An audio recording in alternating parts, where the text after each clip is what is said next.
ವೀಕ್ಷಕರಿಗೆಲ್ಲ ನಮಸ್ಕಾರ ಹಾಗೂ ಸತ್ಯದರ್ಶನ ಕಾರ್ಯಕ್ರಮಕ್ಕೆ ನಿಮಗೆಲ್ಲರಿಗೂ ಕೂಡ ಆದರ ಪೂರ್ವಕವಾದಂತಹ ಸ್ವಾಗತವನ್ನ ಬಯಸ್ತಾ ಇದ್ದೇವೆ. ನಾವು ಯಾವುದೇ ಆಧ್ಯಾತ್ಮಿಕ ಗ್ರಂಥಗಳನ್ನ ಓದಿದರೂ ಕೂಡ ಅದರಲ್ಲಿ ಪರಮಾತ್ಮನು ತಾನು ಎಲ್ಲರ ಹೃದಯಾಂತರಾಳದಲ್ಲಿ ನೆಲೆಸಿರುವುದಾಗಿಯೂ ಹಾಗೂ ತನ್ನನ್ನು ದರ್ಶಿಸುವುದು ಬಹಳ ಸುಲಭವೆಂದು ಸಾರಿ ಸಾರಿ ಹೇಳಿರುತ್ತಾನೆ. ಆದರೆ ದುರದೃಷ್ಟಶಾಲಿಗಳು ಇದರ ಮಾರ್ಮಿಕವಾದ ಅರ್ಥವನ್ನ ಅರಿಯದೆ ಹೋಗುತ್ತಾರೆ. ಅಪ್ರಾಪ್ಯಂ ಮಾಂ ನಿವರ್ತಂತೆ ಎನ್ನುವಂತೆಯೇ ತನ್ನನ್ನು ಹೊಂದದೆ ತನ್ನನ್ನು ಅರಿಯದೆ ಪುನಃ ಮೃತ್ಯುವನ್ನೇ ಸೇರುತ್ತಾರೆ ಎಂಬುದಾಗಿ ಭಗವಂತನು ಹೇಳಿದ್ದಾನೆ. ಅಂತಹ ಈ ವಿಷಯ ಸಂಸಾರದಲ್ಲಿ ಇದ್ದುಕೊಂಡು ಸಹ ಈ ಆಧ್ಯಾತ್ಮಿಕ ಮಾರ್ಗವನ್ನ ಹಾಗೂ ಜೀವನವನ್ನು ಮುನ್ನಡೆಸುವಂತಹ ದಾರಿಯನ್ನ ನಮಗೆ ತೋರಿಸ್ತಾ ಇದ್ದಾರೆ, ಮಾರ್ಗದರ್ಶನವನ್ನ ಮಾಡ್ತಾ ಇದ್ದಾರೆ. ನಿಮ್ಮೆಲ್ಲರ ನೆಚ್ಚಿನ ಗುರುಗಳು, ಆಧ್ಯಾತ್ಮಿಕ ಚಿಂತಕರು ಆಗಿರುವಂತಹ ಡಾಕ್ಟರ್ ಪಾವಗಡ ಪ್ರಕಾಶ್ ರಾವ್ ಅವರು. ಅವರನ್ನ ನಾವೀಗ ಇಂದಿನ ಸಂಚಿಕೆಗೆ ಸ್ವಾಗತಿಸೋಣ. ಗುರುಗಳೇ ನಮಸ್ಕಾರ. ಸತ್ಯದರ್ಶನ ಕಾರ್ಯಕ್ರಮಕ್ಕೆ ಆತ್ಮೀಯವಾದಂತಹ ಸ್ವಾಗತ. ವಿಘ್ನರಾಜ ವಿಶುದ್ಧವಾಣಿ ವಿಶಿಷ್ಟ ವಿಷ್ಣು ವಿಶೇಷ ಶಂಕರ ವಾಯು ಜಲ ಗಗನ ಅನಲ ಅಣು ಓಂಕಾರ ಬ್ರಹ್ಮಾಂಡ ಆದಿ ಮಧ್ಯ ಅಂತದ ವ್ಯಾಪ್ತಕ್ಕೆ ಸಚ್ಚಿತ್ ಆನಂದ ಆತ್ಮಜ್ಞಾನಕ್ಕೆ ರೂಪು ನೂರರ ಶುದ್ಧ ಚೈತನ್ಯಕ್ಕೆ ನಮೋ ನಮಃ. ಈಗ ರಾವಣನಿಗೆ ಅರ್ಥ ಆಗ್ತಾ ಇದೆ ತಾನು ಮಾಡಿದ್ದು ಅಧರ್ಮದ ಕಾರ್ಯ ಎಂಬುದಾಗಿ. ಕೆಟ್ಟ ಮೇಲೆ ಬುದ್ಧಿ ಬಂತು ಎನ್ನುವಂತಹ ಮಾತಿನಂತೆಯೇ ಈಗ ಆತ ಏನನ್ನೂ ಮಾಡಲು ಕೂಡ ಸಾಧ್ಯ ಆಗ್ತಾ ಇಲ್ಲ. ಕುಂಭಕರ್ಣನ ನಂತರದಲ್ಲಿ ಆತನ ಸಾವಿನ ನಂತರ ತಾನು ಬದುಕಿ ಏನು ಉಪಯೋಗ ಎಂಬುದಾಗಿ ಆತ ಗೋಳಾಡ್ತಾ ಇದ್ದಾನೆ ಅನ್ನುವಂಥದ್ದನ್ನ ಹಿಂದಿನ ಸಂಚಿಕೆಯಲ್ಲಿ ನಾವು ಕೇಳಿದ್ವಿ. ಮುಂದುವರೆದ ಭಾಗದಲ್ಲಿ ರಾವಣ ಏನ್ ಮಾಡ್ದ ಅನ್ನುವಂಥದ್ದನ್ನ ತಾವು ತಿಳಿಸ್ಕೊಡಿ. ಕೆಟ್ಟ ಮೇಲೆ ಬುದ್ಧಿ ಬರಲಿಲ್ವೇ? ಬುದ್ಧಿ ಬಂತು ಅಂತ ಹೇಳ್ಬಿಟ್ಟೆ, ಸಾವನೆ ಬರಬೇಕು, ಬರಲಿಲ್ಲ. ಮತ್ತೆ ಯುದ್ಧವನ್ನು ಮುಂದುವರೆಸ್ದ, ಮಹೋದರನ್ ಕಳಿಸ್ದ, ಶುಂಭನನ್ ಯಾರ್ಯಾರನ್ನೋ ಕಳಿಸ್ತಾ ಹೋದ. ನಾನಾಗಲೇ ಹೇಳಿದೆ ಅದೆಲ್ಲ ನಾನು ವಿವರಣೆ ಕೊಡ್ಲಿಕ್ಕೆ ಹೋಗೋದಿಲ್ಲ ಅಂತ. ಅತಿಕಾಯ, ಮಹೋದರ, ದೇವಾಂತಕ, ನರಾಂತಕ, ತ್ರಿಶಿರ ಎಲ್ಲರೂ ಸತ್ತು. ಮಕ್ಕಳು ಹೋಗಿದ್ದಾರೆ, ಅನುಜ ಹೋಗಿದ್ದಾನೆ. ಮತ್ತೇನು, ಮತ್ತು ಯುದ್ಧ ಮಾಡಬೇಕು, ಬರೀ ಇಷ್ಟೇ.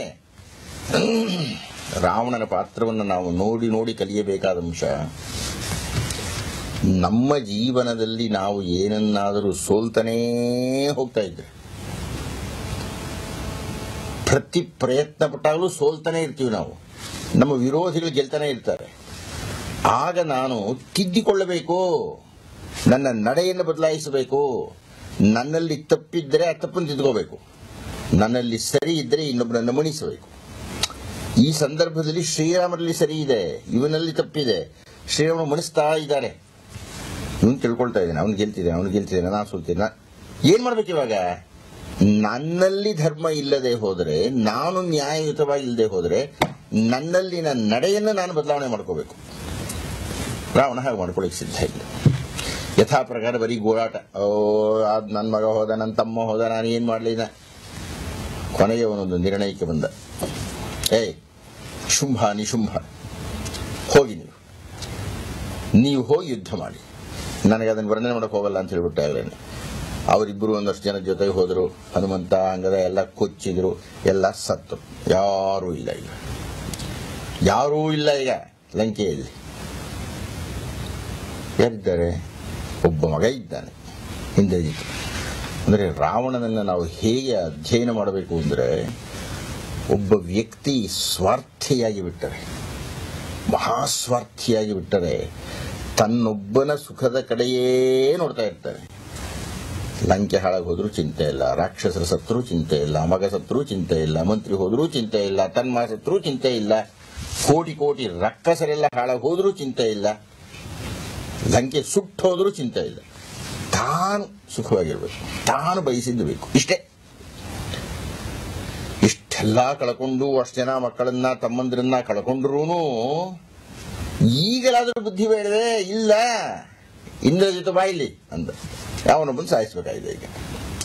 ಅಂದ್ರೆ ಒಬ್ಬ ಮನುಷ್ಯ ಎಷ್ಟು ಕೀಳುಮಟ್ಟಕ್ಕೆ ಹೋಗ್ತಾನೆ, ಎಷ್ಟು ಕೆಟ್ಟದಾಗಿ ವರ್ತಿಸ್ತಾನೆ. ರಾವಣನ ಪರವಾಗಿ ಮಾತನಾಡತಕ್ಕಂತಹ ನಮ್ಮ ವಿಮರ್ಶಕರು ಈ ಅಂಶವನ್ನು ಗಮನಿಸಬೇಕು. ಒಬ್ಬ ವ್ಯಕ್ತಿಯ ಒಂದು ಕಾಮನೆಯ ಲಾಲಸೆಗಾಗಿ ಇಡೀ ರಾಜ್ಯವೇ ಹಾಳಾಗೋಯ್ತು, ಅವನ ಸಂಸಾರವೇ ಹಾಳಾಗೋಯ್ತು, ತಾನು ಸತ್ತೋಗ್ಬಿಟ್ಟು. ಆತನ ಪತ್ನಿ ಮಂದೋದರಿ ಮಹಾಪತಿವ್ರತೆಯಂತೆ ಗೊತ್ತಿಲ್ಲ, ಆದರೆ ಆಕೆ ಪ್ರಸಿದ್ಧರಾಗಲಿಲ್ಲ. ಯಾಕೆಂದ್ರೆ ಗಂಡ ಅಷ್ಟು ಅಯೋಗ್ಯನಾಗಿದ್ದ ಅಂತ, ಗಂಡ ಅಷ್ಟು ಅಧರ್ಮಿಯಾಗಿದ್ದ ಅಂತ, ಗಂಡ ಅಷ್ಟು ಅನ್ಯಾಯಪರನಾಗಿದ್ದ ಅಂತ, ಗಂಡ ಅಷ್ಟು ಅತಾರ್ಕಿಕನಾಗಿದ್ದ ಅಂತ, ಗಂಡ ಅಷ್ಟು ತಪ್ಪನ್ನು ಗೊತ್ತಾದರೂ ತಿದ್ದಿಕೊಳ್ಳದಂತಹ ಮಹಾ ಮೂರ್ಖನಾಗಿದ್ದ ಅಂತ. ಸರಿ, ಇಂದ್ರಜಿತು ಬರಯ, ನಿನ್ನನ್ನು ಮೀರಿದವರು ಯಾರಯ್ಯ ಇದ್ರೆ ಹೋಗ್ಲೇಬೇಕಲ್ಲ. ಈಗ ಒಂದು ಕೆಲಸ ಆಗಬೇಕು, ನಿನ್ನನ್ನು ಯಾರಯ್ಯ ಮೀರಿಸ್ಲಿಕ್ಕೆ ಸಾಧ್ಯ ಆಗುತ್ತೆ? ನೀನು ಹೋಗಿ ಯುದ್ಧ ಮಾಡು. ಇಂದ್ರಜಿತು ಹೇಳಿದ, ಅಪ್ಪ ನಾನಿರ್ಬೇಕಾದ್ರೆ ನಿನಗೆ ಯಾಕೆ ಒದ್ದಾಟ? ಅವನೊಬ್ಬ ಶಠ ಮಗ, ಅವನಾದ್ರೂ ಹೇಳಬಾರದೆ ರಾವಣನಿಗೆ ಇಷ್ಟೆಲ್ಲ ಅನಾಹುತ ಇದೆಯಲ್ಲ, ಇಡೀ ಲಂಕೆ ಹಾಳಾಗೋಗ್ಬಿಡುತ್ತೆ, ನಾನೊಬ್ಬನಿದ್ದೇನೆ, ನಾನು ಸತ್ತೋರು ನಿನಗೆ ಯಾರು ನಾಳೆ ಪಿಂಡ ಹಾಕ್ಲಿಕ್ಕೆ ಯಾರೂ ಇಲ್ಲ, ಇಲ್ವೇ ಇಲ್ಲ. ಏನೋ ವೀಣ ಮಾಡಿದ ರಾಮರು ಅನುಮತಿ ಕೊಟ್ಟರು ಅನ್ನೋದು ಬಿಟ್ರೆ ಯಾರು ಇಡೀ ವಂಶವೇ ಹಾಳಾಗೋಯ್ತು ಅನ್ನೋ ಹಾಗೆ ಇಲ್ಲ. ಅವನು ನಾನು ಹೋಗಿ ರಾಮ ಲಕ್ಷ್ಮಣನ ಕೊಂದು ಬರ್ತೀನಿ. ಸರಿ, ಯಥಾಪ ಒಂದು ಅಭಿಚಾರಕ ಹೋಗುವನ್ನು ಮಾಡಿದ. ಒಂದು ಕಪ್ಪು ಮೇಕೆಯ ಬದುಕಿದ್ದಂಥ ಕಪ್ಪು ಮೇಕೆಯ ಕುತ್ತಿಗೆಯನ್ನು ಮುರಿದು ಹಿಸುಕಿ ಅಗ್ನಿಯಲ್ಲಿ ಅಭಿಚಾರಕ ಹೋಮವನ್ನು ಮಾಡಿ ಅಗ್ನಿಯಿಂದ ಮೇಲೆದ್ದು ಬಂದ ರಥವನ್ನು ಹತ್ತಿ ಕುಳಿತ ಮಾಯ ಆಗ್ಬಿಟ್ಟ. ಇಂದ್ರಜಿತು ಇದು ಎರಡನೇ ಸಲ ಹೋಗ್ತಾ ಇದ್ದಾನೆ, ಮಾಯವಾಗಿ ಹೋಗ್ತಾ ಇದ್ದಾನೆ. ಅಂದರೆ ಅರ್ಥ ಏನು ಅಂದರೆ ಅವನು ಮೋಸದ ಯುದ್ಧವನ್ನು ಮಾಡ್ತಾ ಇದ್ದಾನೆ. ಶತ್ರು ಎದುರಿಗೆ ಕಾಣಿಸ್ತಾ ಇಲ್ಲ, ಮರೆಯಲ್ಲಿ ನಿಂತುಕೊಂಡು ಯುದ್ಧ ಮಾಡ್ತಾ ಇದ್ದಾನೆ. ಅಂದರೆ ಮರೆಯಲ್ಲಿ ನಿಂತುಕೊಂಡು ಯುದ್ಧ ಮಾಡಿದ್ದನ್ನ ನಾವು ಧಾರ್ಮಿಕ ಪರಂಪರೆ ಅಂತ ಕರೆಯಲ್ಲ. ತಕ್ಷಣ ಶ್ರೀರಾಮರು ವಾಲಿಗೆ ಮರೆಯಲ್ಲಿ ಹೊಡೆದ್ರಲ್ಲ ಅಂತ ಚರ್ಚೆ ಮಾಡೋದಿಲ್ಲ. ಅದ್ರ ಬಗ್ಗೆ ನಾನು ಸಾಕಷ್ಟು ಚರ್ಚೆ, ಅದು ಯುದ್ಧವೇ ಅಲ್ಲ, ಅದು ಶಿಕ್ಷೆ, ಅದು ಮರಣದಂಡನೆ ವಿಧಿಸಿದ್ದು. ಅದಕ್ಕೂ ಇದಕ್ಕೂ ಹೋಲಿಸ್ಕೊಡುದು ಇರಲಿ. ಇಂದ್ರಜಿತು ರಥದಲ್ಲಿ ಕುಳಿತುಕೊಳ್ತಾ ಇದ್ದಾಗ ಮಾಯ ಆಗ್ಬಿಟ್ಟು, ಮಾಯ ಆಗಿ ಬಂದ, ಬಿದ್ದ, ಹೊಡೆದ, ಬಾಣಗಳ ಮಳೆ ಕರೆಸ್ತ. ಸಾಕಷ್ಟು ವಾನರರು ಬಿದ್ದರು, ಸತ್ತರು. ಕೊನೆಗೆ ಬ್ರಹ್ಮಾಸ್ತ್ರವನ್ನು ಪ್ರಯೋಗ ಮಾಡಿಬಿಟ್ಟು. ಬ್ರಹ್ಮಾಸ್ತ್ರಕ್ಕೆ ಶ್ರೀರಾಮರೇನು ಒಳಗಾಗಬೇಕಾಗಿಲ್ಲ, ಲಕ್ಷ್ಮಣನೂ ಒಳಗಾಗಬೇಕಾಗಿಲ್ಲ. ಆದರೆ ಶ್ರೀರಾಮರು ಹೇಳಿದರು ಲಕ್ಷ್ಮಣನಿಗೆ, ನೋಡೋಣ ಬ್ರಹ್ಮಾಸ್ತ್ರ ಬಿಟ್ಟಿದ್ದಾನೆ, ನಾವು ಬ್ರಹ್ಮಾಸ್ತ್ರಕ್ಕೆ ಬೆಲೆ ಕೊಡಬೇಕು, ಹಾಗಂತ ಹೇಳಿ ಅದು ನಮ್ಮನ್ನು ಆವರಿಸಲಿ ಅಂತ ಒಪ್ಪಿಕೊಳ್ಳೋಣ ಅಂತ ಹೇಳ್ತಾ ಇದ್ದಾಗೆ ಬ್ರಹ್ಮಾಸ್ತ್ರ ಮುಂದೆ ಹೊಡಿತು, ಮಲ್ಕೊಂಡ್ಬಿಟ್ರು. ಅಂದ್ರೆ ಮೂರ್ಛಿತರಾಗಿ ಬಿಟ್ಟರು. ಮೂರ್ಛಿತರಾದರು. ಇಂದ್ರಜಿತು ನೋಡ್ತಾ ಇದ್ದಾನೆ, ರಾಮಲಕ್ಷ್ಮಣ ಬಿದ್ದಿದ್ದಾರೆ, ಸುಗ್ರೀವ ಬಿದ್ದಿದ್ದಾನೆ, ಅಂಗದ ಬಿದ್ದಿದ್ದಾನೆ, ಜಾಂಬವಂತ ಬಿದ್ದಿದ್ದಾನೆ, ನೀಲ ಬಿದ್ದಿದ್ದಾನೆ, ಎಲ್ಲರೂ ಎಲ್ಲರೂ ಎಲ್ಲರೂ ಇಡೀ ರಣಾಂಗಣವೇ ಬಿದ್ದಿತ್ತು. ಎದ್ದು ಕುಳಿತವನು ಒಬ್ಬನೂ ಇಲ್ಲ, ಎಲ್ಲರೂ ಬ್ರಹ್ಮಾಸ್ತ್ರಕ್ಕೆ ಬಂಧಿತರಾಗಿಬಿಟ್ಟಿದ್ದಾರೆ. ಇದು ಮಹಾ ಸಂತೋಷ ಆಗ್ಬಿಟ್ಟು. ಮತ್ತೆ ಹಿಂದಿನ ಸಲ ಅವನು ಯುದ್ಧ ಮಾಡಿದಾಗಲೂ ಇದನ್ನೇ ಹೇಳಿದ್ದೆ, ಈಗ ಮತ್ತೆ ಹೇಳಬೇಕು. ನಾವು ನಮ್ಮ ಕ್ರಮದಲ್ಲಿ, ನಮ್ಮ ವ್ಯಾಪಾರದಲ್ಲಿ, ನಮ್ಮ ಅಧ್ಯಯನದಲ್ಲಿ, ನಮ್ಮ ವೃತ್ತಿಯಲ್ಲಿ ಎಲ್ಲೋ ಒಂದು ಕಡೆ ನಮಗೆ ಜಯ ಸಿಕ್ಬಿಡುತ್ತೆ ಅಂದ್ರೆ ಅದು ಶಾಶ್ವತ ಜಯ ಅಂತ ಏನು ಅನ್ಕೋಬೇಕಾಗಿಲ್ಲ. ನನ್ನ ಅಧ್ಯಯನ ನಾನು ಸರಿಯಾಗಿದ್ದೀನಿ, ಸರಿಯಾದ ಜಯ ಸಿಕ್ಕಿದೆಯೇ, ವಿರೋಧದಲ್ಲಿ ಇನ್ನೇನಾದ್ರೂ ಬಲ ಇದೆಯೇ, ಇದನ್ನು ತಿಳಿಬೇಕು. ಅಂದ್ಕೊಂಡು ನಾನು ಗೆದ್ದೆ, ಎಲ್ಲರನ್ನೂ ಸಾಯಿಸಿಬಿಟ್ಟಿದ್ದೀನಿ. ಸಾಯಿಸಿದ್ದಾನೆ, ಸಾಯಿಸಿಲ್ಲ, ಮೂರ್ಛಕ್ಕೆ ದುಡಿದ್ದಾರೆ, ಸಂತೋಷದಿಂದ ವಾಪಸ್ ಹೋದ. ಈಗ ಇಡೀ ರಣಭೂಮಿ ಸ್ಮಶಾನವಾಗಿ ಬಿಟ್ಟಿದೆ. ಯಾರೂ ಎದ್ದಿಲ್ಲ, ಎಲ್ಲರೂ ನಿದ್ದೆ ಹೋಗಿದ್ದಂತೆ. ಕೆಲವರು ಕಣ್ಣು ಹೋಗಿದೆ, ಮೂಗು ಹೋಗಿದೆ, ಕೈಗಳ ಕತ್ತರಿಸಿ ಹೋಗ್ಬಿಟ್ಟಿದೆ, ಶೂಲ ಹಲ್ಲೆ ಈಟಿ ಎಲ್ಲ ಸೇರ್ಕೊಂಡ್ಬಿಟ್ಟಿದೆ, ಎಲ್ಲ ಬಿದ್ದೋಗ್ಬಿಟ್ಟಿದೆ. ಇಡೀ ರಣರಂಗವೇ ಸ್ಮಶಾನ. ಅಲ್ಲಿ ಮುಕ್ತಾಯವೇ ಆಗೋಯ್ತೆ ಅನ್ನುವ ಪ್ರಶ್ನೆ ಇದ್ದಾಗ ಒಬ್ಬನು ಒಂದು ದೊಂದಿ ಹಿಡ್ಕೊಂಡು ಬಂದ. ಯಾರಾತ? ಮುಂದಿನ ಕಥೆ ಏನು ನೋಡೋಣ. ಮುಂದೆ ಈ ಪ್ರಶ್ನೆ ಹಿಂದಿನ ಸಂಚಿಕೆಯಿಂದ ಮುಂದುವರ್ಕೊಂಡು ಬರ್ತಾ ಇದೆ. ರವಿತೇಜ ಅವರು ಕೇಳ್ತಾ ಇದ್ದಾರೆ ಈ ಪ್ರಶ್ನೆನ ಬೆಂಗಳೂರಿನಿಂದ. ಪ್ರಾಚೀನ ಕಾವ್ಯ ಪರಂಪರೆಯ ಕುರಿತಾಗಿರುವಂತಹ ಇವರ ಪ್ರಶ್ನೆಯಲ್ಲಿ ಹಿಂದಿನ ಸಂಚಿಕೆಯಲ್ಲಿ ನಾವು ಪಂಪನ ಕಾವ್ಯಗಳನ್ನ ಕೇಳಿದ್ವಿ, ಹಾಗೆ ರನ್ನನ ಪರಿಚಯವನ್ನು ಕೂಡ ಮಾಡಿಕೊಂಡ್ವಿ. ರನ್ನನ ಈ ಕಾವ್ಯಗಳು ಕೊನೆಯ ಅಧ್ಯಾಯದಿಂದ ಆರಂಭವಾಗುತ್ತಿರುವುದೊಂದು ವಿಶೇಷತೆ ಅನ್ನುವಂಥದ್ದನ್ನ ತಾವು ಇಂದಿನ ಸಂಚಿಕೆಯಲ್ಲಿ ತಿಳಿಸಿಕೊಟ್ರಿ ಗುರುಗಳೇ. ದುಶ್ಯಾಸನನ ಪ್ರಸಂಗವನ್ನ ತಾವೀಗ ಹೇಳಬೇಕಾಗಿದೆ. ದುಶ್ಯಾಸನನ ಒಂದು ಪ್ರಸಂಗವನ್ನ, ಮರಣದ ಪ್ರಸಂಗವನ್ನ, ಮರಣೋತ್ತರದ ಪ್ರಸಂಗವನ್ನ ಕೇಂದ್ರ ಮಾಡಿಕೊಂಡು ಈ ಮೂರೂ ಕವಿಗಳು ಹೇಗೆ ಮೂರು ದೃಷ್ಟಿಯಿಂದ ನೋಡಿದ್ದಾರೆ ಅನ್ನತಕ್ಕಂಥದ್ದನ್ನ ನಾವು ಚಿಂತನೆ ಮಾಡೋಣ ಅಂತ ಹೇಳಿತ್ತು. ಈಗಾಗಲೇ ಹೇಳಿದ ಹಾಗೆ ರನ್ನನದು ಸಿಂಹಾವಲೋಕನ ಕ್ರಮ. ಸಿಂಹಾವಲೋಕನ ಅಂದ್ರೆ ಗೊತ್ತಲ್ಲ, ಸಿಂಹ ಬೆಟ್ಟವನ್ನು ಹತ್ತಿ ಕುಳಿತ ಮೇಲೆ ಹೀಗೆ ನೋಡುತ್ತಂತೆ ತಾನು ಬಂದಿರೋದು ಹೇಗಿದೆ ಅಂತ ದಾರಿ. ಸಿಂಹದ ಅವಲೋಕನ ಅಂತ. ಹಾಗೆ ದುರ್ಯೋಧನ ಸಿಂಹವೇ, ಅವನು ರಣಾಂಗಣಕ್ಕೆ ಬಂದು ಅಲ್ಲಿಂದ ಹಿಂದಕ್ಕೆ ನೋಡ್ತಾ ಇದ್ದಾನೆ. ಹೇಗೆ ಹಿಂದಕ್ಕೆ ನೋಡ್ತಾ ಇದ್ದಾನೆ ಅಂದರೆ ಪಾತ್ರಗಳ ಪರಿಚಯವನ್ನ ಹಿಂದಿನ ದೃಷ್ಟಿಯಿಂದ ಮಾಡ್ತಾ ಇದ್ದಾನೆ. ಅಂದ್ರೆ ಅರ್ಥ ಏನು? ಕರ್ಣನ ಹತ್ರ ನಿಂತ್ಕೊಳ್ತಾನೆ. ಕರ್ಣನ ಹತ್ತಿರ ಅಂದ್ರೆ ಕರ್ಣನ ಹೆಣದ ಹತ್ತಿರ ನಿಂತ್ಕೊಂಡು ಅಯ್ಯೋ ಅಂಗಾಧಿಪತಿ ಅಂತ ಹೇಳಿ ಅವನ ಗೆಳೆತನ, ಅವನಿಗೆ ಗೊತ್ತಿದ್ದಂತಹ ರಹಸ್ಯ, ಹೇಳಿದೇ ಇರತಕ್ಕಂಥದ್ದು, ಅವನಿಗಾದಂತಹ ನೋವು, ತನಗಾಗಿ ಅವನು ಪ್ರಾಣ ಬಿಟ್ಟಿದ್ದು, ಹೀಗೆ ತನ್ಮೂಲಕ ಕರ್ಣನ ಪಾತ್ರವನ್ನು ಕಟ್ಟಿಕೊಡ್ತಾನೆ ದುರ್ಯೋಧನ. ಇದು ವಸ್ತು. ಹೀಗಾಗಿ ಪ್ರತಿಯೊಂದು ಪಾತ್ರದ ಹತ್ಯೆ, ಪ್ರತಿಯೊಂದು ಪಾತ್ರ ಅಂದ್ರೆ ಎಲ್ಲ ಹೆಣಗಳು, ಆ ರಣರಂಗವೇ ಹೆಣಗಳಿಂದ ತುಂಬಿಕೊಂಡ್ಬಿಟ್ಟಿದೆ. ಲಕ್ಷಾಂತರ ಯೋಧರು ಮಡಿದು ಬಿದ್ದಿದ್ದಾರೆ. ಅದರೊಳಗೂ ತನಗೆ ಬೇಕಾದಂಥ, ತನಗೆ ಆತ್ಮೀಯರಾಗಿ, ತನಗೆ ಬಂಧುಗಳಾಗಿ, ತನಗೆ ಆಪ್ತರಾಗಿರತಕ್ಕಂಥ ಹೆಣವನ್ನು ನೋಡಿದಾಗ ಕುಸಿದು ಕುಳಿತು ಬಿಡ್ತಾನೆ, ಗೋಳಾಡ್ತಾನೆ, ಒದ್ದಾಡ್ತಾನೆ. ಹಾಗೆ ಬಂದಾಗ ಒಂದು ಹೆಣವನ್ನು ನೋಡ್ತಾನೆ. ಆ ಹೆಣದ ಸುತ್ತಲೂ ಪಿಶಾಚಿಗಳು ಸೇರ್ಕೊಂಡ್ಬಿಟ್ಟಿದೆ, ಭೂತಗಳು ಸೇರಿಕೊಂಡು ಆ ಹೆಣದ ಮಾಂಸವನ್ನು ಕಿತ್ತು ತಿಂತಾನೆ ಅಂತ ಗದೆಯಿಂದ ಓಡಿಸ್ತಾನೆ. ಅದು ಅವನ ತಮ್ಮನದು. ಇದು ನಮಗೆ ಸಾಮಾನ್ಯವಾಗಿ ದುರ್ಯೋಧನನಿಗೆ ಇರತಕ್ಕಂಥ ಅಷ್ಟೊಂದು ಜನ 99 ಸಹೋದರರಲ್ಲಿ ನಮಗೆ ಗೊತ್ತಿರೋದೊಬ್ಬನೇ ದುಶ್ಯಾಸನ. ಮಿಕ್ಕ 97 ಜನ ನಮಗೆ ಗೊತ್ತೇ ಇಲ್ಲ. ಅಂದರೆ ದುಶ್ಯಾಸನ ಅನ್ನತಕ್ಕಂಥವನು ದುರ್ಯೋಧನನಿಗೆ ಅಷ್ಟೊಂದು ಅವಿನಾಭಾವ, ಅಷ್ಟೊಂದು ಆಪ್ತ, ಅಷ್ಟೊಂದು ಸಖ. ದುರ್ಯೋಧನನ ಮನಸ್ಸಿನಲ್ಲಿ ಏನಿದ್ರೂ ಅದನ್ನು ಕಾರ್ಯರೂಪಕ್ಕೆ ತರತಕ್ಕಂಥ ಸಚಿವನಿದ್ದಂತೆ. ಅವನು ಮಲ್ಕೊಂಡ್ಬಿಟ್ಟಿದ್ದಾನೆ. ಹೇಗೆ ಮಲ್ಕೊಂಡಿದ್ದಾನೆ? ನಾವು ಪಂಪ್ರಲ್ಲಿ ನೋಡಿದ್ದೇವೆ. ಎದೆ ಒಡೆದು ಹೋಗ್ಬಿಟ್ಟಿದೆ, ತಲೆನ ಅವಳು ದ್ರೌಪದಿ ತುಳಿದು ಬಿಟ್ಟಿದ್ದಾಳೆ, ಹೊಟ್ಟೆ ಹರಿದು ಕರುಳೆಲ್ಲ ಈ ಕಡೆ ಬಂದ್ಬಿಟ್ಟಿದೆ. ಅತ್ಯಂತ ಭೀಭತ್ಸವಾದ ದೃಶ್ಯ ತನ್ನ ತಮ್ಮಂತ ನೋಡಿ ಸುಸ್ತಾಗಿಬಿಟ್ಟ.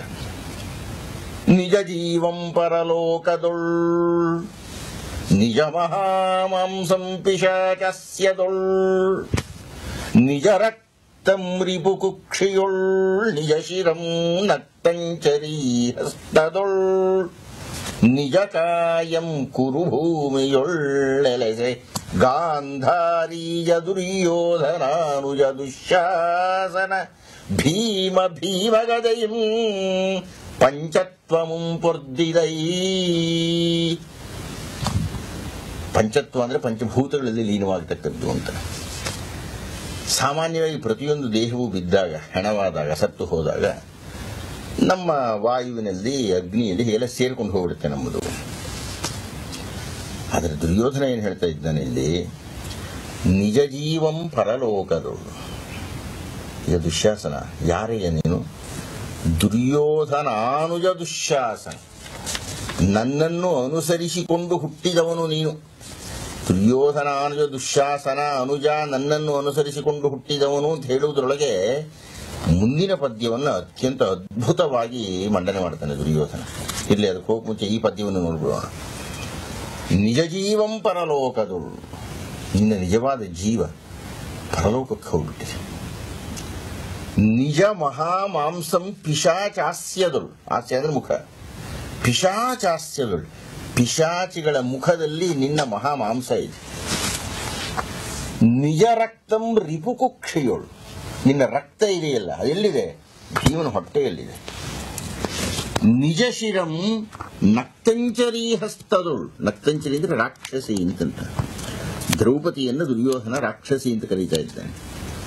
ನಿಜ ಶಿರಂ, ಅವಳಿನ ತುಳಿದು ಬಿಟ್ಲಲ್ಲ, ಆ ರಾಕ್ಷಸಿಯಾಗಿರತಕ್ಕಂಥ ದ್ರೌಪದಿ ಅವಳ ಕೈನಲ್ಲಿದೆ. ನಿಜ ಶಿರಂ ನಕ್ತಂಚರಿ ಹಸ್ತದೊಳು, ನಿಜಕಾಯಂ ಕುರು ಭೂಮಿಯೊಳು. ಇಲ್ಲಿ ಬರೀ ನಿನ್ನ ದೇಹ ಬಿದ್ದಿದೆ ನೋಡಯ್ಯ. ಯಾರಯ್ಯ ನೀನು? ಗಾಂಧಾರೀಯ, ಗಾಂಧಾರಿಯ ಮಗನಾಗಿರತಕ್ಕಂಥವನು. ದುರ್ಯೋಧನಾನುಜ, ದುರ್ಯೋಧನನ ತಮ್ಮನಾಗಿರತಕ್ಕಂಥವನು. ಗಾಂಧಾರೀಯ ದುರ್ಯೋಧನಾನುಜ ದುಶ್ಯಾಸನ ಭೀಮ ಭೀಮಗದೆಯಿಂ ಪಂಚತ್ವಂ ಪೊರ್ದಿದೆ. ಭೀಮ ತನ್ನ ಭೀಮಗದೆ, ಎಂಥ ಗದೆ ಇದು! ಅದರಿಂದ ಪಂಚಭೂತಗಳಲ್ಲಿ ಲೀನವಾಗಿಬಿಡಬೇಕಾದ ದೇಹ, ಪಂಚಭೂತಗಳಲ್ಲಿ ಲೀನಬೇಕಾದ ನಿನ್ನ ಪ್ರಾಣ ಹೀಗ 5 ಭಾಗಗಳಲ್ಲಿ ಹೋಗ್ಬಿಟ್ಟಿದೆ.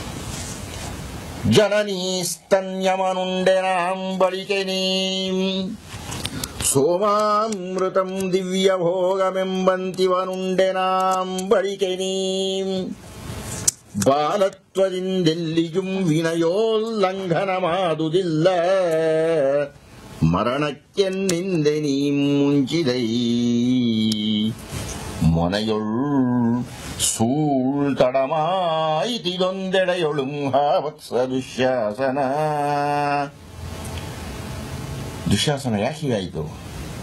ಜನನೀ ಸ್ತನ್ಯವನುಂಡೆನಾಂ ಬಳಿಕೆನೀ, ನನ್ನ ತಾಯಿಯ ಎದೆ ಹಾಲನ್ನು ಮೊದಲು ನಾನು ಕುಡಿದೆ, ಆಮೇಲೆ ನೀನು ಕುಡಿದೆ. ಸೋಮಾಮೃತಂ ದಿವ್ಯ ಭೋಜನವೆಂಬಂತೆ ಇವನ್ ಉಂಡೆನಾಂ ಬಳಿಕೆನೀ, ಸೋಮಾಮೃತಕ್ಕೆ ಸಮಾನವಾಗಿರತಕ್ಕಂಥ ಪಂಚಭಕ್ಷ ಪರಮಾನ್ನಗಳನ್ನ ಮೊದಲು ನಾನು ಊಟ ಮಾಡಿದೆ, ಆಮೇಲೆ ನೀನು ಊಟ ಮಾಡಿದೆ. ಆದರೆ ಮರಣಕ್ಕೆನ್ನಿಂದೆ ನೀನು ಮುಂಚಿದ ಈ ಬಾಲತ್ವದಿಂದ ಎಲ್ಲಿಯೂ ವಿನಯೋಲ್ಲಂಘನ ಮಾಡುವುದಿಲ್ಲ. ಬಾಲತ್ವದಿಂದ ಅಂದ್ರೆ ಮಗುವಾಗಿದ್ದ ಕ್ಷಣದಿಂದ ಇಲ್ಲಿಯ ತನಕ ಎಲ್ಲೂ ವಿನಯದ ಉಲ್ಲಂಘನೆ ಆಗಲಿಲ್ಲ. ವಿನಯದ ಉಲ್ಲಂಘನೆ ಅಂದ್ರೆ ಅರ್ಥ ಏನು? ಅಣ್ಣ ಮೊದಲು ಹೋದರೆ ತಮ್ಮ ಅನುಸರಿಸಿ ಬರಬೇಕು, ಗಂಡ ಮೊದಲು ಹೋದರೆ ಹೆಂಡತಿ ಹಿಂದಿಂದ ಬರಬೇಕು, ಗಂಡನಿಂದ ಮುಂಚೆ ಹೆಂಡತಿ ಹೋಗುವ ಹಾಗಿಲ್ಲ. ಗುರು ಮುಂದೆ ಹೋದರೆ ಶಿಷ್ಯ ಹಿಂದೆ ಬರಬೇಕು, ಇದು ನಿಯಮ ಶಾಸ್ತ್ರ. ಹಾಗೆ ಅಣ್ಣ ನಾನು ಹೋಗ್ತಾ ಇದ್ದೀನಿ, ತಾಯಿ ಹಾಲನ್ನು ಕುಡಿದೆ, ಒಳ್ಳೆ ಊಟಗಳನ್ನು ಮಾಡಿದೆ, ಭೋಗಗಳನ್ನು ಅನುಭವಿಸಿದೆ, ನೀನು ಹಿಂದಿನಿಂದ ಅನುಸರಿಸಿಕೊಂಡು ಬಂದೆ. ಬಾಲತ್ವದಿಂದ ಎಲ್ಲಿಯೂ ವಿನಯೋಲ್ಲಂಘನ ಮಾಡುವುದಿಲ್ಲ, ಮರಣಕ್ಕೆ ನಿಂದೆ ನೀನು ಮುಂಚಿದೆ, ಸಾವಿನಲ್ಲಿ ಮಾತ್ರ ನನಗಿನ್ನ ಮುಂಚೆ ಹೋಗ್ಬಿಟ್ಟಲ್ಲ ಏನೇನು. ಮೊನೆಯೊಳ್ ಸೂಳ್, ಸೂಳ್ ಅಂದ್ರೆ ಸರತಿ, ಮೊನೆಯೊಳ್ ಸೂಳ್ ತಡಮಾಯಿತು ಇದೊಂದೆಡೆಯೊಳು ಹಾವತ್ಸ ದುಶ್ಯಾಸನ. ಏನಪ್ಪ ಯಾಕಯ್ಯ ನನಗಿನ್ನ ಮುಂಚೆ ಸತ್ತು ಹೋಗ್ಬಿಟ್ಟೇನೆ ಅಂತ ಗೂಡಾಡ್ತಾ ಕುಸ್ತು ಬಿದ್ದುಬಿಡ್ತಾನೆ. ಇದು ರನ್ನ ಕೊಟ್ಟಂತಹ ದುಶ್ಯಾಸನನ ಚಿತ್ರ, ಅವನ ಮರಣದ ನಂತರ. ಮುಂದೆ ಯಾರನ್ನು ನೋಡಲಿದ್ದೇವೆ? ಕುಮಾರವ್ಯಾಸನ ದುಶ್ಯಾಸನನ ಚಿತ್ರಣವನ್ನ ನಾವು ನೋಡಲಿದ್ದೇವೆ. ಸಾವಿನ ವಿಚಾರವನ್ನೇ ಈಗ ತಾವು ಹೇಳಿದ್ದೀರಾ ಗುರುಗಳೇ. ಅಂತಹ ಹುಟ್ಟಿದವರೆಲ್ಲ ಸಾಯಲೇಬೇಕು ಎನ್ನುವಂತಹ ನುಡಿಯಂತೆಯೇ ಹುಟ್ಟಿದ ಸಮಯದಿಂದ ಸಾಯುವ ಸಮಯ ತನಕ ಇರುವಂತಹ ಈ ಕಾಲಘಟ್ಟವನ್ನ ನಾವು ಆಯುಷ್ಯ ಎಂಬುದಾಗಿ ಕರೆಯುತ್ತೇವೆ ಎನ್ನುವಂಥದ್ದನ್ನ ನಾವು ತಿಳ್ಕೊಂಡ್ವಿ. ಆ ಬಗ್ಗೆ ನಾಗಭೂಷಣ ಅವರು ಕೇಳ್ತಾ ಇದ್ದಾರೆ ಪ್ರಶ್ನೆಯನ್ನ ಬೆಂಗಳೂರಿನಿಂದ. ಆಯಸ್ಸು ಎಂದರೇನು ಎನ್ನುವಂಥದ್ದು, ಆಯಸ್ಸು ಎನ್ನುವಂಥದ್ದಲ್ಲ, ಅದು ಆಯುಷ್ಯ ಅಂತ ತಾವು ಹೇಳಿದ್ದೀರಾ. ಅವರ ಮುಂದಿನ ಪ್ರಶ್ನೆ, ಸಕಲ ಜಡ ವಸ್ತುಗಳಿಗೂ ಕೂಡ ಆಯುಷ್ಯ ಎನ್ನುವಂಥದ್ದು ಇದೆಯೇ ಅಂತ ಇವರು ಕೇಳ್ತಾ ಇದ್ದಾರೆ. ಖಂಡಿತ ಇದೆ. ಈ ಸುಮ್ಮನೆ 2 ಉದಾಹರಣೆ ನೋಡೋಣ. ಒಂದು ಮರ, ಒಂದು ಕಲ್ಲು. ಮರ ಬದುಕಿದೆ, ಬದುಕಿದಿರುವ ಸೂಚನೆಯಾಗಿ ಏನಾಗಿದೆ? ಇಷ್ಟಿದ್ದಂಥ ಒಂದು ಬೀಜದಲ್ಲಿ ಮೊಳಕೆ ಬಂತು, ಸಸಿ ಆಯಿತು, ಎರಳು ಬಂತು, ಬೆಳೀತು, ಗಿಡ ಆಯಿತು, ದೊಡ್ಡ ಮರ ಆಗ್ಬಿಡ್ತು. ಬದುಕಿದೆ. ಇದು ಕತ್ತರಿಸಲ್ಪಡ್ತು, ಸತ್ತು ಹೋಯ್ತು, ಬೆಳೀತಾ ಇಲ್ಲ, ಒಣಗ್ತಾ ಬಂತು. ಒಣಗಿ ಒಣಗಿ ಒಣಗಿ ಒಣಗಿ ಒಣಗಿ ಏನಾಯಿತು? ಮನುಷ್ಯರು ಅದನ್ನು ಕತ್ತರಿಸಿದ್ರು, ಅಥವಾ ಕಾಡಿಗೆ ಹತ್ತುಕೊಳ್ತು. ಕತ್ತರಿಸಿದ ಏನು ಮಾಡಿದ್ರು? ಒಲೆಗೆ ಹಾಕಿದ್ರು, ಸುಡಿತು, ಬೂದಿ ಆಯಿತು. ಏನಾಯ್ತದು?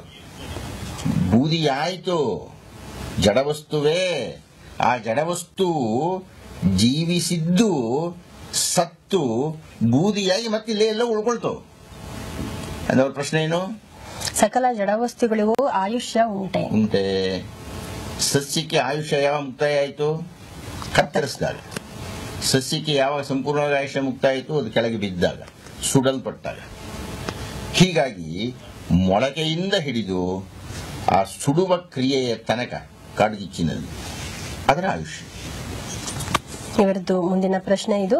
ಈ ಪ್ರಪಂಚದಲ್ಲಿ ಕಣ್ಣಿಗೆ ಕಾಣುವಂತಹ ಮತ್ತು ಕಾಣದಿರುವ ಸಕಲ ನಾನಾ ವಿಧವಾದ ಬೀಜಗಳು ಜಡವೋ ಅಥವಾ ಜೀವಿಗಳೋ ಅಂತ ಅವರು ಕೇಳ್ತಾ ಇದ್ದಾರೆ. ಈ ಕ್ಷಣದಲ್ಲೇ ಹಿಂದಿನ ಪ್ರಶ್ನೆಗೆ ನಾನು ಉತ್ತರ ಕೊಟ್ಟು ಹೇಳಿದೆ. ಬೀಜ ಬೀಜವಾಗಿ ಉಳಿದಿದ್ದರೆ ಹಾಗೆ ಉಳಿದ್ಬಿಡ್ತು ಅಂತ ಇಟ್ಕೊಳ್ಳೋಣ, ಅದು ನಿರ್ಜೀವ. ಹಾಗೆ ಉಳಿಯಲ್ಲ, ಅದು ಮೊಳಕೆ ಹೊಡೆಯುತ್ತೆ, ಮತ್ತೊಂದು ಗಿಡ ಹುಟ್ಟುತ್ತೆ, ಆ ಗಿಡದಲ್ಲಿ ಕಾಯಿ ಆಗತ್ತೆ, ಆ ಕಾಯಿನ ಒಂದು ಹಣ್ಣು ಬರುತ್ತೆ, ಹಣ್ಣಲ್ಲಿ ಮತ್ತೆ ಬೀಜ ಇರುತ್ತೆ, ಆ ಬೀಜ ಮತ್ತೆ ಹೀಗೆ ಮುಂದುವರ್ಕೊಂಡು ಹೋಗುತ್ತೆ.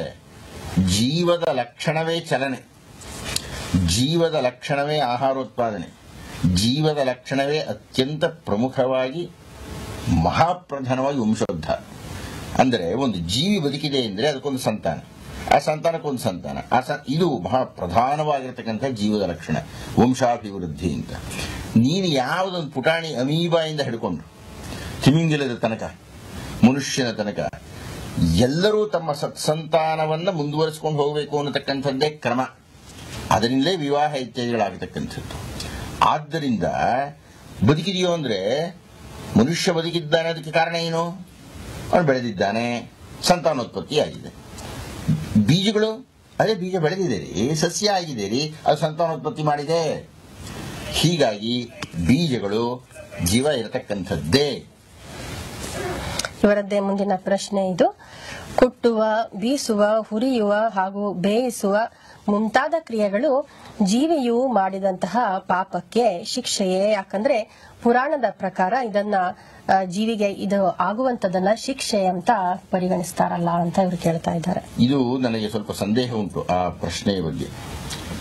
ಒಂದು ಬೀಜ ಅನ್ನತಕ್ಕಂಥದ್ದು, ಯಾವುದೋ ಒಂದು ಬೀಜವನ್ನು ತಗೊಂಡ್ರೆ ಆ ಬೀಜ ಪೂರಾ ಜೀವ ಅಲ್ಲ. ಆ ಬೀಜದಲ್ಲಿ ಯಾವುದೋ ಒಂದು ಅಣುವಿನಷ್ಟು ಭಾಗ ಮತ್ತೊಂದು ಸಸ್ಯ ಹುಟ್ಟಲಿಕ್ಕೆ ಕಾರಣ ಆಗ್ತಕ್ಕಂಥದ್ದು, ಮಿಕ್ಕಿದ್ದೆಲ್ಲ ಅದಕ್ಕೆ ಆಹಾರ. ಹೀಗೆ ನಾವು ಅದನ್ನು ಕುಟ್ತಾ ಇದ್ದೀವಿ, ಬೀಸ್ತಾ ಇದ್ದೀವಿ ಅಂತ ಹೇಳಿದ್ರೆ ಆ ಜೀವಕ್ಕೆ ತೊಂದರೆ ಆಗ್ತಾ ಇದೆಯಾ ಅಥವಾ ಅದರ ಆಹಾರವನ್ನು ನಾವು ತಗೊಳ್ತಾ ಇದ್ದೀವ ಅನ್ನತಕ್ಕಂಥದ್ದನ್ನು ಯೋಚನೆ ಮಾಡಬೇಕು. ಅಥವಾ ಅದು ಜೀವ ಅಂತ ಒಪ್ಪಿಕೊಂಡ್ರೆ ಆ ಬೀಜದ ಒಳಗಿರತಕ್ಕಂಥ ನಾವು ಧ್ವಂಸ ಮಾಡ್ತಾ ಇದ್ದೀವಿ, ಬೇಡ, ಯಾವುದೋ ಮುಲ್ಲಂಗಿ, ಟೊಮೆಟೊ, ಯಾವುದೋ ಸೊಪ್ಪು, ಯಾವುದೋ ತರಕಾರಿ, ಅದನ್ನ ತಂದು ಕತ್ತರಿಸಿ ಹಾಕಿ ಕುದಿಸ್ತಾ ಇದ್ದೀವಿ ಅಂದ್ರೆ ನೀವು ಒಪ್ಕೋಬೇಕು. ಅಲ್ಲಿ ನಾವು ಅದಕ್ಕೆ ಹಿಂಸೆ ಕೊಡ್ತಾ ಇದ್ದೀವಿ ಅಂತಂತೆ. ಅದು ಜೀವವೇ ಆದರೆ ಜೀವಕ್ಕೆ ಸಂಬಂಧಪಟ್ಟಿರತಕ್ಕಂಥ ಲಕ್ಷಣಗಳನ್ನು ಅದಕ್ಕಿದೆ ಅಂತ ನಾವು ಒಪ್ಪಿಕೊಳ್ಳೋ ಕಾರಣದಿಂದ ಯಾವುದೋ ಒಂದು ಜೀವಿಗೆ ಆಗತಕ್ಕಂಥ ಎಲ್ಲಾ ನೋವುಗಳು ಅದಕ್ಕೂ ಆಗುತ್ತೆ, ಆಗಬೇಕು, ಹಾಗೇ ಆಗುತ್ತೆ ಅಂತ ಕಾಣುತ್ತೆ. ಅದಕ್ಕೊಂದು ವೈಜ್ಞಾನಿಕವಾದ ಒಂದು ಪುಟ್ಟ ಉದಾಹರಣೆಯನ್ನು ಹೇಳಬೇಕು. ಈ ಸಂಗೀತ ಉಂಟಲ್ಲ, ಸದ್ಯ ಫಲಂತು ಸಂಗೀತಂ ಅಂತ ಎರಡು ತರಹದ ಫಲಗಳಿದೆ ನಮ್ಮಲ್ಲಿ. ನಾವೇನಾದರೂ ಮಾಡಿದರೆ, ಉದಾಹರಣೆಗೆ ಸಂಯೋಗ, ಸದ್ಯ ಫಲ ತಕ್ಷಣ ಸುಖ ಸಿಕ್ಬಿಡುತ್ತೆ, ಆದರೆ ಸಂತಾನ 9 ತಿಂಗಳು ಕಾಯಬೇಕಾಗುತ್ತೆ. ಅನ್ನಕ್ಕೆ ನಾವು ನೀರಿನಲ್ಲಿ ಹಾಕಿ ಕುದಿಸಿದರೆ ಅನ್ನ ತಯಾರಾದಕ್ಕೆ ಒಂದಷ್ಟು ಕಾಲ ಬೇಕಾಗುತ್ತೆ. ಆದರೆ ಮಲ್ಲಿಗೆ ಹೂವನ್ನು ಮುಡ್ಕೊಂಡ್ರೆ ತಕ್ಷಣ ಸುಗಂಧ ಬರುತ್ತೆ. ಸದ್ಯ ಫಲ, ತಕ್ಷಣ ಫಲ ಕೊಡ್ತಕ್ಕಂಥದ್ದು ಯಾವುದು? ಸಂಗೀತ ಅಂತ. ಸದ್ಯ ಫಲಂತೂ ಸಂಗೀತ. ಸಂಗೀತ ಕೇಳ್ತಾ ಇದ್ದಾಗ ಸಂತೋಷ ಆಗ್ಬಿಡುತ್ತೆ. ಅಥವಾ ಏನಾದರೂ ಶೋಕರಸವನ್ನು ಆತ ನುಡಿಸ್ತಾ ಇದ್ದಾನೆ ಅಂದ್ರೆ ವಾದ್ಯದಲ್ಲಿ, ಒಂಥರ ಮನಸ್ಸಿಗೆ ಮರುಕ ಹುಟ್ಟುತ್ತೆ. ಅಂದರೆ ಈ ಸಂಗೀತ ಅನ್ನತಕ್ಕಂಥದ್ದನ್ನ ಕೇಳಿ ಸಂತೋಷವನ್ನು ಪಡತಕ್ಕಂಥ ಗುಣವನ್ನ ನಾವು ಹೊಂದಿದ್ದೇವೆ, ನಾವು ಜೀವಿಗಳು. ಇದನ್ನು ವಿಜ್ಞಾನಿಗಳು ಸಸ್ಯಗಳ ಮೇಲೆ ಪ್ರಯೋಗ ಮಾಡಿದರು. ಅಂದ್ರೆ ಒಂದು ಎಕರೆ ಭತ್ತದ ಪೈರು ಇರತಕ್ಕಂಥದ್ರಲ್ಲಿ ಈ ಪಿಟೀಲನ್ನು ನುಡಿಸಿದರು. ಯಾವ ಎಕರೆಯ ಜಮೀನಿನಲ್ಲಿ ಪಿಟೀಲನ್ನು ನುಡಿಸಿದರೋ ಅಲ್ಲಿ ಬೇರೆ ಕಡೆ ಬೆಳೀತಾ ಇದ್ದಕ್ಕ ಭತ್ತದ ಬೆಳೆಗೆಲ್ಲ ಜಾಸ್ತಿ ಬೆಳೆದಿರಲಿ. ಅಂದರೆ ಭತ್ತದ ಬೆಳೆ ಜಾಸ್ತಿ ಆಗಲಿಕ್ಕೆ ಸಂಗೀತ ಕಾರಣ ಆಯಿತು ಅಂತ. ಅಂದ್ರೆ ಅದಕ್ಕೆ ಜೀವ ಉಂಟು. ಆ ಜೀವ ಇರುವುದರಿಂದಲೇ ಅದು ಆ ಸಂಗೀತವನ್ನ ಆಲಿಸಿ ತನ್ನ ಬೆಳೆಯಿಂದ ಜಾಸ್ತಿ ಮಾಡ್ಕೊಳ್ಳಿಕ್ಕೆ ಸಾಧ್ಯ. ಹೀಗಾಗಿ ಸಕಲ ಸಸ್ಯಗಳಿಗೂ, ಜಡ ಪದಾರ್ಥಗಳಿಗೂ, ಬೀಜಗಳಿಗೂ ಎಲ್ಲದಕ್ಕೂ ಜೀವ ಉಂಟು. ಇಲ್ಲಿಗೆ ಇಂದಿನ ಸಂಚಿಕೆಯ ಕಾಲಾವಕಾಶವು ಕೂಡ ಮುಕ್ತಾಯ ಆಗ್ತಾ ಇದೆ. ವೀಕ್ಷಕರೇ, ನಿಮ್ಮ ಇನ್ನುಳಿದ ಪ್ರಶ್ನೆಗಳನ್ನ ನಾವು ಮುಂದಿನ ಸಂಚಿಕೆಯಲ್ಲಿ ತೆಗೆದುಕೊಳ್ತಾ ಇದ್ದೇವೆ. ನಿಮ್ಮ ಪ್ರಶ್ನೆಗಳನ್ನ ಈ ವಿಳಾಸಕ್ಕೆ ನೀವು ಬರೆಯಬಹುದಾಗಿದೆ. ಉಪ ಮಹಾನಿರ್ದೇಶಕರು, ಸತ್ಯದರ್ಶನ ವಿಭಾಗ, ದೂರದರ್ಶನ ಕೇಂದ್ರ, ಜೆಸಿ ನಗರ, ಬೆಂಗಳೂರು 560006. ರನ್ನನ ಕಾವ್ಯದಲ್ಲಿ ದುಶ್ಯಾಸನನ ವಧಾ ಪ್ರಸಂಗದಲ್ಲಿ ಕರುಣಾರಸವನ್ನ ನಮಗೆ ತಿಳಿಸಿ ವಿವರಿಸಿ ಹೇಳಿದಂತಹ ಗುರುಗಳಿಗೆ ಧನ್ಯವಾದವನ್ನ ಅರ್ಪಿಸೋಣ. ಗುರುಗಳೇ, ಧನ್ಯವಾದಗಳು. ನಮಸ್ಕಾರ.